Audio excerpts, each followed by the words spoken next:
You're a SaaS founder, you've built something solid, but growth still feels harder than it should. Most SaaS companies don't fail because of bad tech. They fail because they've never become a must-have to the right customer. This podcast is here to change that. I'm Ton Dobbe, and this is the Remarkable SaaS Podcast. Every week I talk to founders in the trenches, facing friction, making bold moves, and building companies that last. We dig into real choices around focus, positioning, customer pool, team alignment, the things that separate forgettable software from the ones that people can't live without. No hype, no hacks. Just honest conversations to help you build something that people would miss if it was gone. If your SaaS should be indispensable but isn't yet, this is your podcast. Let's get into it. The guest on my podcast this week is Stan Markuze, CEO at Balance. We turn the business model upside down, which is like usually you pay an annual SaaS fee for a treasury management product, right? What we do is we actually, if people sweep cash through our platform, for those who sweep a certain threshold, we would actually give them the treasury management system at no cost because we're able to monetize the automatic sweeps. This is Stan. We dig into how he walked into a crowded treasury market, where everyone was selling the same thing and refused to follow. You'll hear why he stopped competing on the features everyone else was fighting over, and what he chose to be measured on instead. What got me was simple. When buying stops being a debate and becomes a no-brainer, everything changes. How fast you sell, who says yes, and how they talk about you.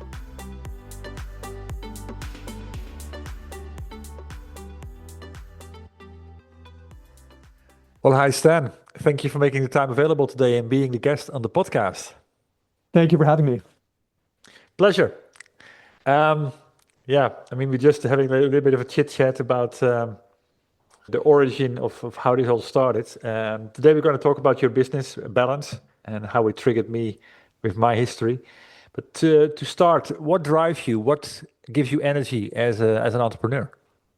I think two things. One part of it is just the creation process. So creating something that doesn't exist but should exist, or I think it should exist, right?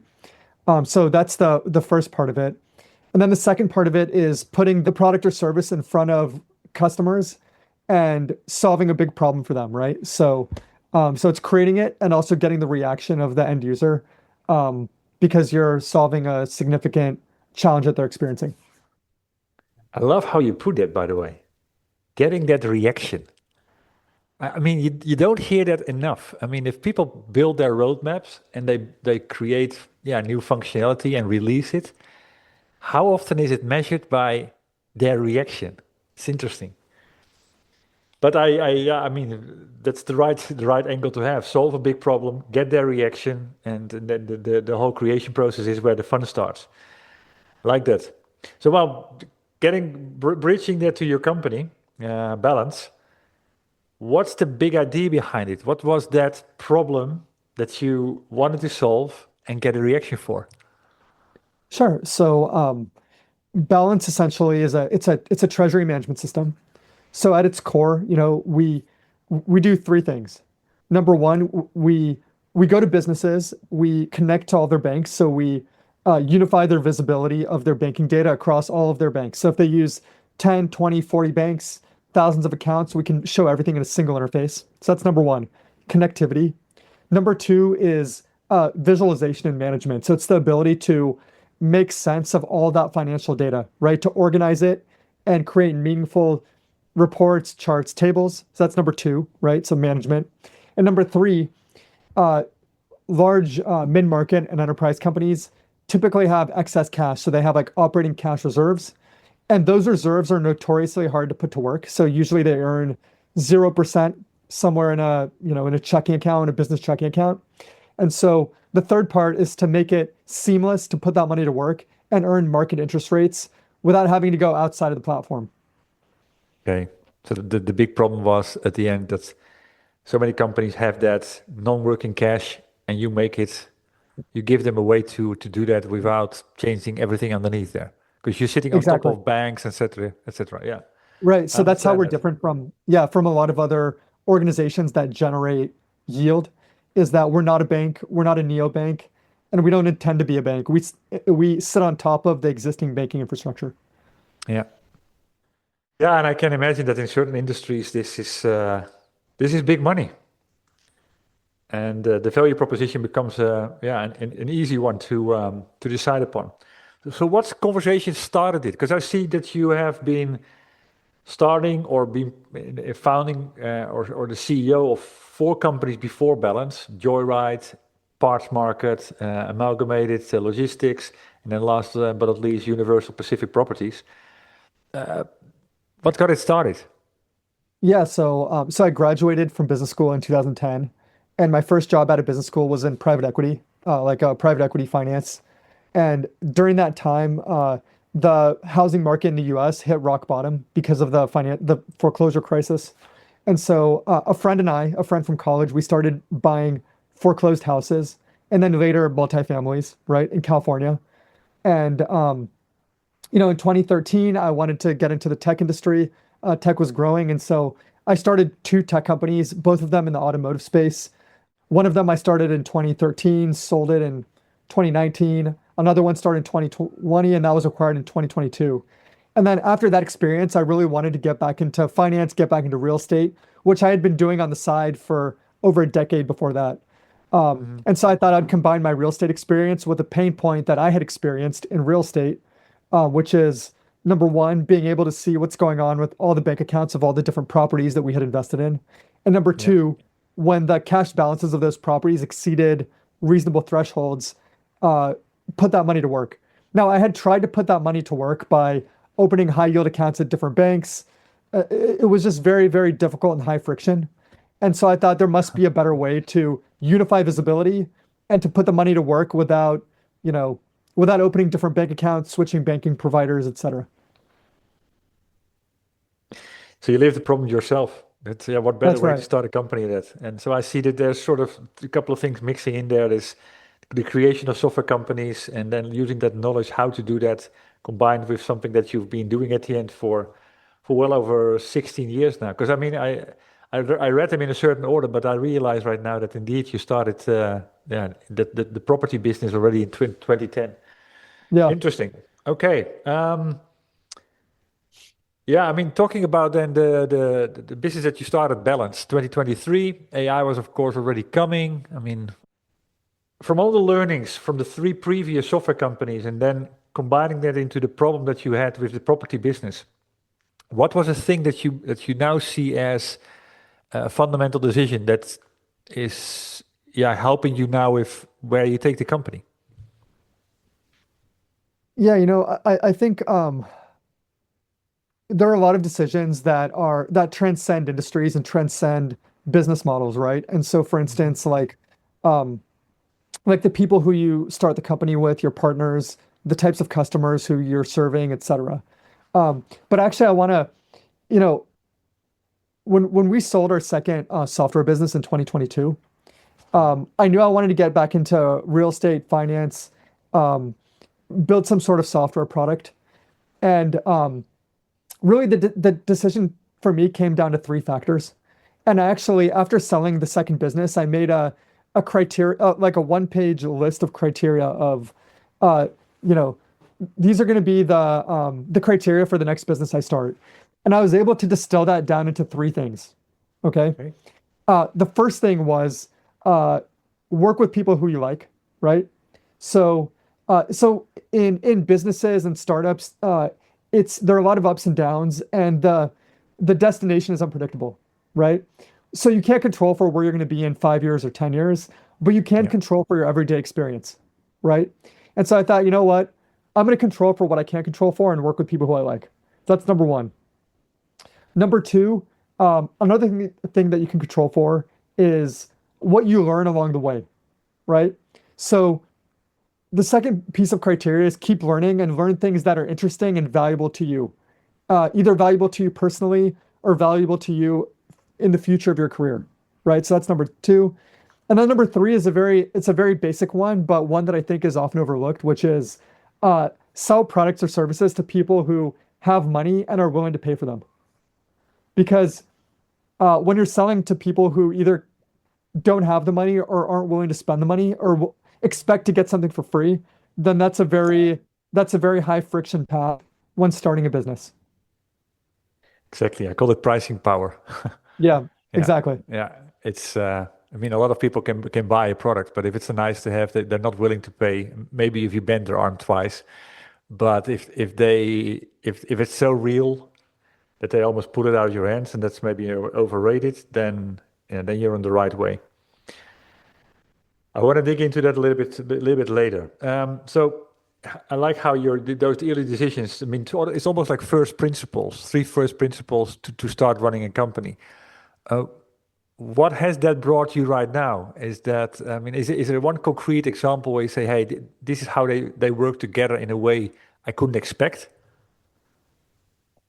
So I guess it's all because starting businesses is very difficult. I think the one thread that they all have in common is removing friction, right? So Yeah. fundamentally, starting any business is high in friction, right? But all three of the things that I mentioned, if you work with people who you like, that's less friction in your day-to-day work, right? Yeah. If your customers are happy and willing to pay for your product is easier to sell, that removes friction, right? If um, if you're learning things and you have a big task and a big topic that you need to research, but you're excited to do it because you want to learn more about that that particular topic, then that removes friction. So that's really the common thread. The common thread is startups are hard. There's a lot of friction you can't control. That's inherent in any starting any business. So let's remove all the things that we can control to make the day-to-day experience um, more pleasant and efficient in starting the business. That's yeah, that's a good way to look at it. I've in my book, The Remarkable Effect, I've written it about it in a slightly different way. I mean, trait number one is acknowledge remarkable software companies acknowledge they cannot please everyone. And I want to dig into that a little bit because you just said if you pick the right customers and you solve the right problem for those customers in what they experience, life will be easier as well because there's less friction. You build for what they actually expect. You also said something about getting their reaction about, well, in terms of solving a particular problem. And I realized a lot of companies say, yeah, we solve a particular problem. Everybody that has the problem can use it. But in a lot of cases, yes, you might have the problem, but not for everybody it's as vigorous or as critical to solve it. And as a consequence, how you then build it is going to be reacted to in different ways. And what I saw is that your solution at the end, yeah, you can call it's a treasury solution, it's a cash management solution. So technically, a lot of companies can use it, but you decided to go, yeah, niche real estate. Right. Um, why that decision? What's behind that? Is that exactly the friction again?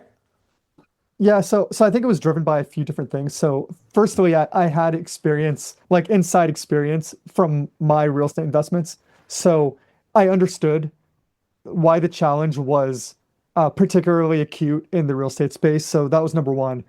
Um, Number two, it's even though real estate is only one vertical, it's actually a huge niche, right? So even if you just think about the different categories of real estate, right? There's single family homes, multifamily homes, retail, self-storage, light industrial, heavy industrial, logistics, senior housing, student housing, and that's probably only like half of the categories.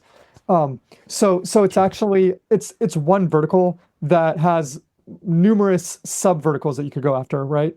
Yeah. Um, and the third thing is that, when you're going after one vertical, um, there are a lot of other players and software companies in that ecosystem, and you might have to interface or integrate with those other players in the industry. And if you're sticking to one industry, you know who the players are and you know how to connect to them. And so like we don't have to connect to any like healthcare ERPs, right? We don't have to connect to any education ERPs because we're not in those industries. We know what the real estate ERPs are, we know how they work, and we can interface with them. So there's efficiency there. One other thing I'll add is that there's a huge reputational advantage, right? So let's say, for example, um, let's say there's a customer I really want to sign up in New York, right? and it's a real estate customer. And I already have 5 real estate customers in New York who are using us, who people know about because it's a community, right? That makes it much, much easier to sign up the 6th customer than if there's 5 real estate customers and I'm trying to sign up a healthcare customer, right? Because the healthcare customer knows nothing about the real estate guys. It's irrelevant for that organization. So there's definitely like a beyond, the domain expertise, beyond the technical integrations, there's also like a reputational flywheel that starts to work once you've built critical mass within a certain domain or industry. Yeah, flywheel is a very important word here. It's what everybody's calling traction, everybody's hoping for. What I also like is whereby people might have already thought, okay, real estate, just real estate. I mean, isn't that market far too small? And then you start to say, okay, well, real estate consists of so many sub-verticals, which is true as well. Yeah.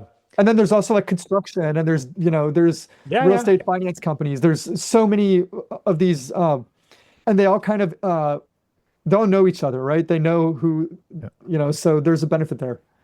exactly. Yeah, the moment you start focusing on it, you start seeing market that others don't see anymore, which I like as well. So you niche down. Have you specifically chosen particular sub-verticals where the product fits better than in others? So because we're a cash management product, we look for sub verticals that have cash reserves, right? Um, but really, I think about 60 or 65% of the real estate industry in the US is residential, which makes sense, right? Everyone needs a place to live. And Yeah, so we're disproportionately weighted in that sub vertical just because it's so large relative to the others. Um, yeah, and so we're well known within that domain. I can understand that. Now, does this niching down, real estate, sub-verticals, also help with expanding your edge, your moat, your differentiation? Yeah, I mean, I think whenever you work with a lot of different operators within the same sub vertical, um, you can kind of understand their workflows and adapt your product to their workflows. So if somebody comes along, let's say somebody's doing what we're doing, but they're doing it in healthcare, right? Yeah, And they say, "Hey, real estate looks good. I'm going to expand from healthcare into real estate." Well, they're not going to have those nuances figured out that we do, true, and so our true. product will become more competitive for those customers. And not to mention, we'll also have a reputational advantage because a real estate operator, are they going to use a company that's built a moat in education? Or are they going to, go for a company that's done the same thing in real? Of course, they're going to go to the real estate one because the real estate people speak their language. They understand their challenges and their workflows, et cetera. Yeah, exactly. Yeah, true. Yeah, I mean, like you say, the flywheel on reputation is a big one, and it takes it from there. Um, so company started beginning of 2023, so this is now 3.5 years down the road. Um, Yep. I mean, talking about those first 2 years, what has been the hardest nut to crack where it comes to getting traction going? Yeah, so when we started this business, there were a handful of established companies who are already doing what we're doing, so a handful of incumbents, and there were also, 3 or 4 startups in a similar stage as us who were also doing what we're doing, kind of just uh, traditional treasury management, which means connecting to the banks and then translating that raw data into charts, tables, reports, right? And so I think the biggest challenge for us is, well, we don't want to be one of 7 companies that's selling the same thing, right? Mhm. And so then it just becomes kind of like a matter of, well, who's better at sales and and maybe like some pricing competition, right? So we didn't really want to be in that game. We wanted to have something that was unique to us that the other companies weren't doing. And so in the middle of 2024, we decided, well, the thing that we're going to do that nobody else is doing is we're not just going to show people how much money they have and where that money is located. We're going to put that money to work and help them earn interest on it. And so that's really an inflection for us, right? We went from a traditional generic treasury management model to more of a nuanced like cash. And by the way, some companies have chosen to focus on reconciliation. Some companies have chosen to focus on payments. So like a lot of companies end up getting very good at one thing. The one thing that we decided that we're going to get good at is yield optimization. And we did that because nobody else was doing it at that time. And I don't think anyone is still doing it in the way that we're doing it. Let me make a small interruption here. Stan just said something that sets his approach apart from his whole category. You are staring at a market with 7 companies selling exactly the same thing. And instead of trying to outsell or to outprice them, you asked a better question. What is the one thing none of them are willing to do? Then he built a company around that answer and changed what this whole team get measured on. And this is what remarkable software companies do. They acknowledge they cannot please everyone. They aim to be different, not just better. And they turn customers into fans. Want to master these traits as well? Simply read my book. I've made the electronic version available for free. Just visit theremarkableeffect.com to grab your copy, and inspiration will spark within 10 minutes. Back to the interview. Isn't it funny, Because I mean, if you look at all the things that they do, they give you a report, they give you the visibility, they say, okay, we also take some of the manual work out of your hands, the reconciliation, the payments maybe. And the only thing they want from the report is to get an idea about, okay, how we're doing and what should we do with that next, Yeah, which is about the making money part. And no one is jumping exactly. into that. Because the Exactly. making money part there is where people start paying a premium for you. Otherwise, it's just the cost of doing business. And It's, then one other thing we did is we turned the business model upside down, which is like usually you pay an annual SaaS fee for a treasury management product, right? What we do is we actually we if people sweep cash through our platform, for those who sweep a certain threshold, we would actually give them the treasury management system at no cost because we're able to monetize the automatic sweeps. And we actually prefer to do that.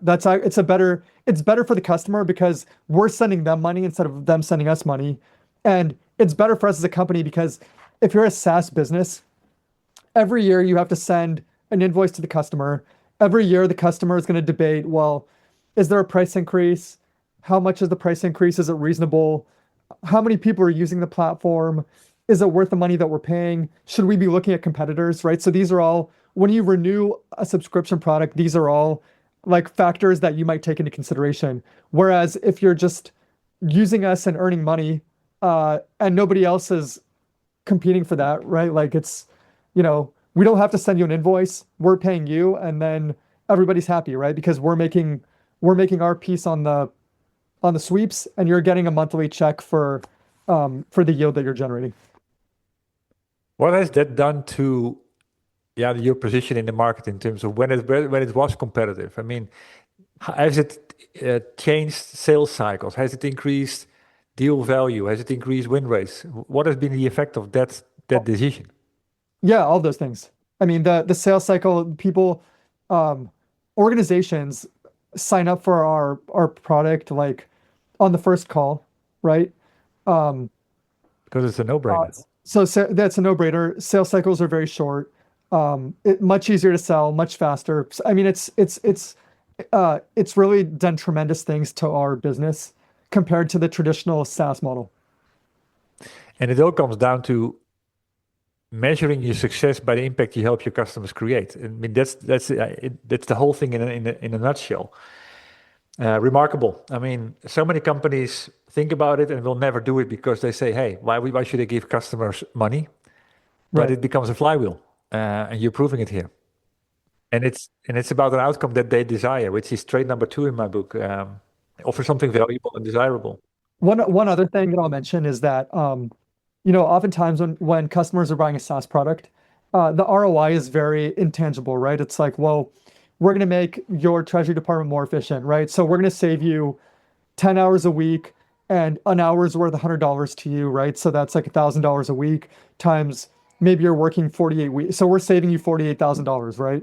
And so it's like very intangible, right? Well, am I actually spending 10 hours a week? Are those hours actually $100 an hour? Maybe I have a team overseas that's doing some of the work, right? So the ROI there, calculation there is very like, fuzzy. With Yeah. with our product, the ROI is very clear, right? Like, you're sweeping $10 million, you're earning 4% on $10 million, that's $400,000 a year. Like that's the ROI. There's no, okay, interest rates change, right? It might fluctuate between 3.5 and 4.5, right? So maybe Hmm. there's some fluctuation there, but like it's real and it's concrete and it's tied to the market, right? It's not something where you have to like make an estimate based on a bunch of assumptions that may or may not be true. Yeah. What has this done to uh, the rest of your company? Because what I've heard, I've interviewed a couple of entrepreneurs in various stages of the podcast, whereby sort of guaranteeing an outcome became the thing, and for them it made the whole company sharper. Is everybody in the business? How do they react to this? Are they challenging what you can do to create an even bigger outcome? Are they challenging what's being built in order to live up to that? I mean, how does that go? Yeah, I mean it just makes it, from sales all the way to engineering. Like our company, we earn our revenue by the, you know, the amount of cash that we sweep times the AUM fee that we charge on the cash. And so the metrics are very obvious, right? Like the more customers we have, the more cash each customer is sweeping, the more the company sweeps, the more that we earn that AUM fee. And so it's just like it's very, very crystal clear focus. Like, how do we Yeah, get more customers, right? How do we incentivize them to sweep more money, right? So these are like the very, very simple um like levers that move our outcomes. And so, yeah, so those are things like, okay, well, maybe we offer additional funds, for example, that customers want to invest in to sweep their money, right? So they're like very concrete little dials that you can turn yeah, to true. achieve the outcome that we want. Exactly. But also in a way that your customers are going to appreciate, rather Right. than say, "Hey, I'm being tricked here." Now, one of the things you said in the beginning, you love the creation, you love to solve a big problem, you want to get at the reaction. And one of the traits you highlighted as one of your favorites was create fans, not just customers. Um, what is for you the distinction between, okay, we added another customer versus it became a fan? Do you measure that, Yeah. for example? Yeah, so someone who's a customer, someone who just signs up for the platform and then just like goes about their daily life and you never hear from them again, right? So for example, like, there are a lot of platforms that you use that are just like not very exciting, but you just use them because, like for example, some accounting systems, right? Like you use them, they're great, they do their job, but they're not like exciting, right? Yep. You're not going to lunch and telling your friends like, "Oh, I just signed up for XYZ accounting system for my business," right? It's kind of like it's a necessary thing, even though it might be a great product. So for the reason why we want fans is because the best way to sell a product is when one of our customers goes to a real estate conference or a talk or something, and then they meet their friends there and they say, "Hey, I just signed up for this thing. It's awesome. You should reach out to these guys and you should do it too," right? So that's the distinction for me, right? Like the distinction for me is someone who uses it and is relatively happy, but they're not like, you know, as soon as they signed up, they've kind of forgotten about it, right? That's like a Yeah, regular true. customer. A fan is someone who wants to like share it with their network, which then creates a sales pipeline for us, which is very valuable. Yeah, exactly. Do you see that number increase in Yeah, terms I mean, of? there's someone in particular who I'm thinking of right now, and so yeah, it's a remarkable thing because the funny thing is that we tried to sign someone up on our platform probably about 6 months ago, and that person, the conversation kind of like went cold, and then that person's friend signed up, and then the friend told the person that the system works really well, and now that person is back. The person who went cold is now back, and hopefully we'll get him signed up this week, right? So that's a fan, right? He said, "Hey, I want to share Yeah, this platform with my buddy," and his buddy was someone who was already on our radar from before, right? So yeah, um, a fan exactly. can really enhance the conversion rate from a cold prospect to, it's like, yeah, getting that warmth, that warm introduction, that positive reference, Yeah, really the impact is on the conversion rate of the organization to be a customer. exactly. Yeah.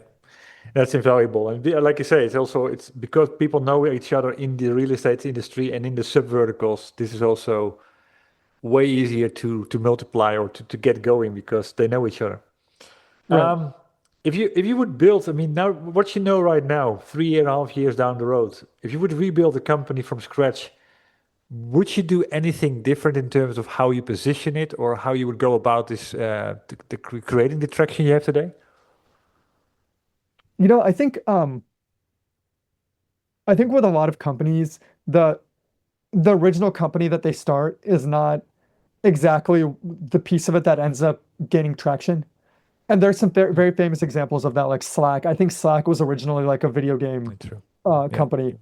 Um, and even some of the even like if you look at Facebook, it was like a college, it was literally the Facebook of college on the internet, right? Which is very different from what it is now. Um, so I think there's just like this there's a necessary sequence of experimentation that you have to do once you start building a company. And some companies die before they hit that kernel that turns out to be um, particularly appealing to the customer. But Mhm. I think it's necessary to go through like this experimentation phase to figure out what is it that you're doing that is really like a hit. What, you know, a friend of mine calls it gravity. Like what piece of your business has gravity, right? Yeah. And I don't think you can just like do anything. Part of it is just time, speaking with customers, experimentation Yeah. to identify that piece that has gravity. So I can't think of anything I would have done differently, really. Okay. But what was that pivotal moment where you realized, hey, there is now something that takes on and this is it? Was there anything specific, or was it a particular release, or maybe a moment in the market that something shifted in the market? Yeah, I mean, I think I was the first user of the product, right? So I was personally very excited about it. I recognized that, I had one of my an entity that I owned control from before, one of my previous businesses, had pretty high deposit, right, in a major bank and was earning Mhm. nothing forever. And then I hooked it up to our automatic sweeps and I started earning like $500-600 a month passively doing nothing, right? And it was exciting and I kind of felt like, well, this is something that doesn't exist, that feels great, and that should have applicability in across many different use cases. So I think there was like a feeling that's like, wow, this is something like unique and really satisfying. And then of course, like as we started signing up customers, the pace at which we signed up customers was way faster than anything we'd ever experienced in our previous, traditional treasury management business. So like it appealed to a wider range of customers, more business models within the real estate industry, right? So, Yeah, so part of it was like a personal feeling of like, wow, this thing is awesome, and part of it was just like once we went out to sell it, it was just so much easier to sell to people because it's a no-brainer, as many people say. exactly. And treasury management is not a no-brainer. It's a cost of doing business, but the other side of it is, and that's where the magic happens. Um, Talking about like you've yeah run 4 5 businesses. Um, Over time, I mean, every business, of course, runs on particular metrics. It's revenue, it's profit, it's cash flow, whatever. What is a metric that you have stopped tracking that you thought was crucial, and what did it turn into? What are you tracking today? So what we're tracking today is the easiest one, which is AUM. It's just the raw dollars that are flowing through balance. So that's like Yeah, it's one metric, it's one number, it's easy to track. yeah, Um, and there are a lot of vanity metrics like users and organizations, right? Like um there are a lot of companies that have come and gone that have had like a lot of users, right? That have generated a lot of hype, a lot of signups. Um, Whereas we specifically we want fewer users who are using our platform to its fullest, as yeah, opposed to many users who are sort of just like experimenting because every user takes time to like some amount of time, even though it might be very, very low. Every user has a cost of being on the platform.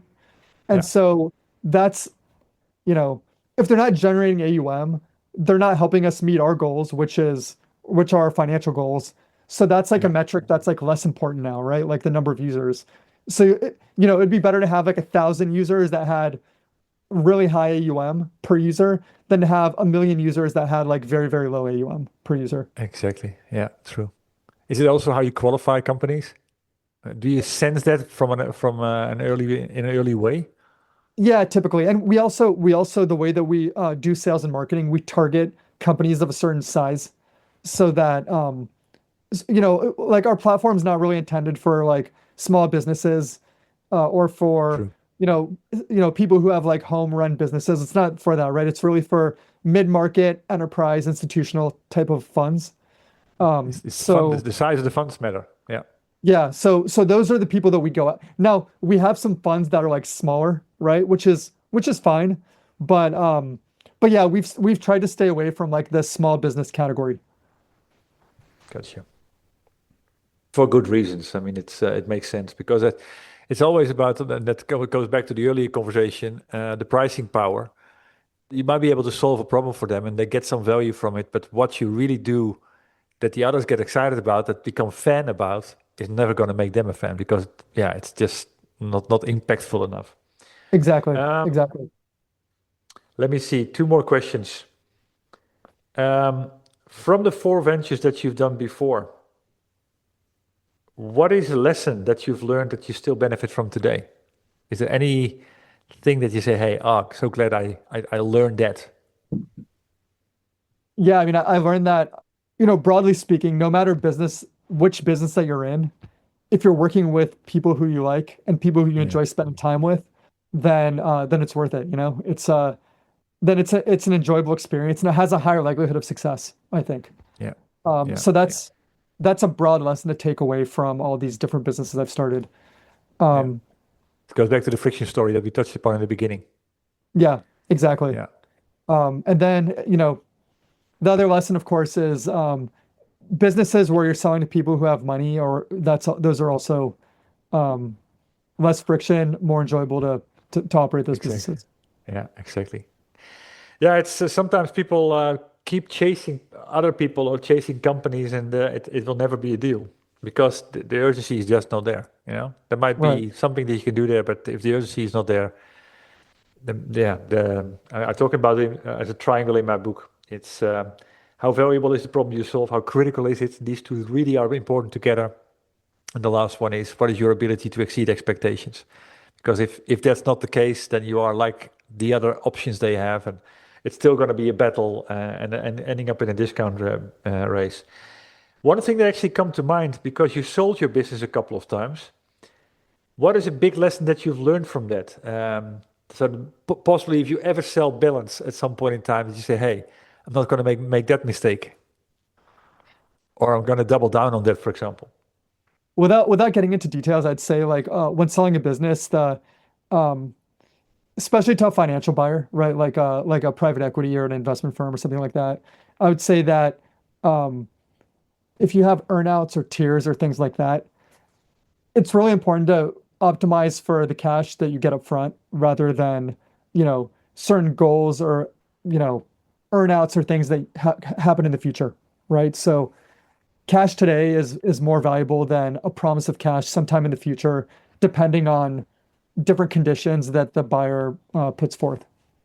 Exactly. Yeah, I mean, Yeah, I realize what you're saying here because very often the promises are big and it's going to be leveraged because your product is going to be sold through a larger organization, but at the end they end up killing it, and the heart and soul of the product is going to go away, and then you end up with with nothing.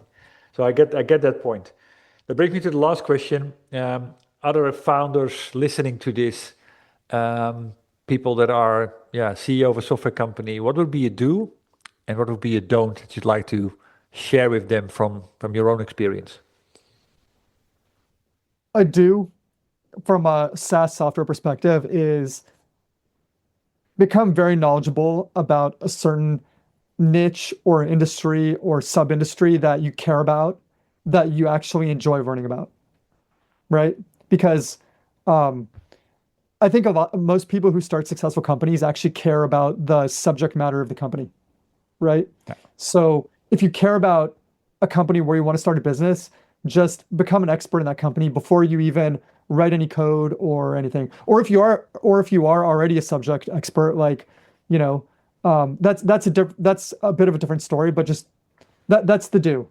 Okay. I'd say um, don't chase the fads that are out there in the market. And the reason I say that is because if you're chasing a fad, the other people who are doing that thing have probably been doing it for a long time and have learned a lot of lessons that you haven't learned yet. And also they care about what they're building as opposed to just jumping on the bandwagon of, XYZ is crypto is hot, right? So I'm going to build something in crypto. Well, there are people who've been doing crypto for like 10 years who love crypto, right? So if you haven't been doing it for 10 years and you don't love it, like you're at a disadvantage. So don't do that. True. Exactly. Completely agree. Yeah, very often the next hype is taking you in a completely different direction. I mean, how many companies have we heard the last couple of years say, I mean, I need to do something with AI. What can I use AI for to do something? Well, it's starting with the wrong angle. I mean, you started with, here's an industry that I know. This is what woke me up at night in the middle of the night. This got me crazy, and I solve it. And then you start Yeah. thinking about, first of all, is that, but it comes back to the triangle again. Is it a problem that is worth solving? Is it highly valuable? Is it highly critical? And you, with your company and your knowledge, can you solve it in a way others cannot? If that is 3 times a yes, and you can actually make it point based, and it becomes like if it's more than 500 points, go for it by all means. But beyond that, no way. Thanks for this. Thanks for sharing all of this. Where can people go to find out more about Balance or to say hi Yeah. to you? Just go to balancecash.io. So, and then my email address is stan@balancecash.io. So if you want to connect for a Zoom call or something, shoot me an email and we'll set up a time. Perfect. Well, thank you very much. Keep following you. And I mean, I love your approach. It's remarkable. Yeah, good luck in the next coming years. Thank you. Thank you for having me. This is great. Perfect. And this wraps up my conversation with Stan Markuze, CEO at Balance. If you got value from this episode, please share it with other SaaS founders who need to hear this as well. And if you got 10 seconds, a quick rating or review on Apple Podcasts will help more people to find these conversations. Thank you for listening to the Remarkable SaaS podcast. If you want more insights like this, subscribe to my daily email, Espresso with Ton. It's a 2-minute shot of clarity for SaaS founders who want to create pull, not push. You can sign up, along with getting my book, at valueinspiration.com. See you in the next episode.